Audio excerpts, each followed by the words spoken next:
Hello guys, welcome to back new blog. Finally आज चाहिँ म हैन बिहान उठेँ। अब चट्ट नुहाइधुवाइ पनि गर्नु पर्यो हैन, तर प्यान्ट हालत चाहिँ भने यस्तो छ है के भन्नु, भिजेको छ। राति भन्दैन अघि पानी हेरी हैन भिजेको छ। तर यो प्यान्ट चाहिँ त्यो लाउन सकिँदैन, तर सुकाएको छु। तर सुक्यो भने ठिकै छ हैन, नसुके एक्सचेन्ज गराउँला लाम्ला हैन। तर सो आजको भ्लग चाहिँ मेरो बिहान चट्ट नुहाउनको स्टार्टदेखि हुन्छ र फुल भिडियो हेरेर साथ दिनु होला। गाइस, सो म चाहिँ अब काम जाने बेला भयो, त्यही भएर तातो चिया पिउँदैछु हैन। यति तातो छ कि पिउनलाई जस्तो मुस्किल भइरहेको छ। कतिखेर चलाउँछ पिउनलाई भइरहेको छैन, तर आफूलाई चाहिँ चिया चलाउने नामै लिएको छैन क्या है।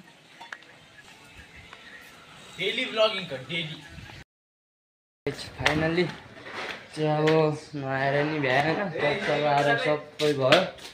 अब चाहिँ मेरो काम छ किचनमा। अब किचन यस्तो छ कि हिजो हैन त्यो अलिक काम बढी थियो, त्यसैले किचन यत्तिकै छोडिदिएँ। किचन सबै फोहोरो छ। अब किचनको चाहिँ सरसफाइ कार्यक्रम हुँदैछ हाम्रो चाहिँ। म चाहिँ अब प्याज कटिङतिर लाग्दैछु। अब हेर्न सक्नुहुन्छ यो प्याज चाहिँ अब छिलेर हैन चट्ट पारामा काट्नुपर्छ। म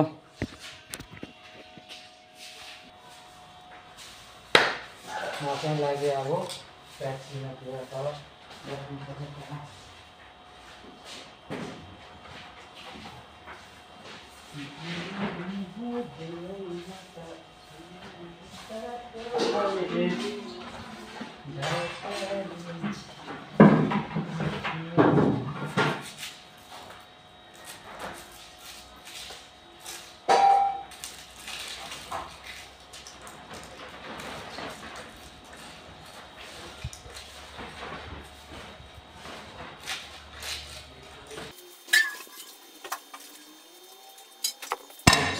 म चाहिँ अब कटिङतिर लाग्यो।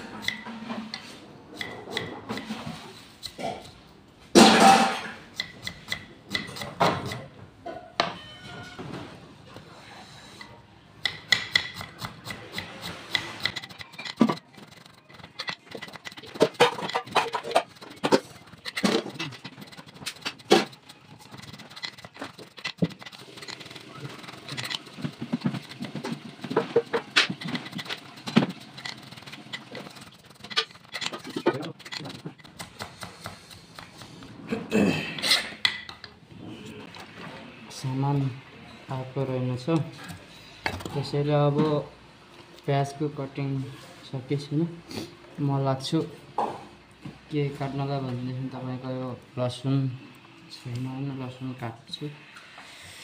मेरो प्याज चाहिँ यति पिरो परेछ क्या आजको चाहिँ, काट्दा आँसु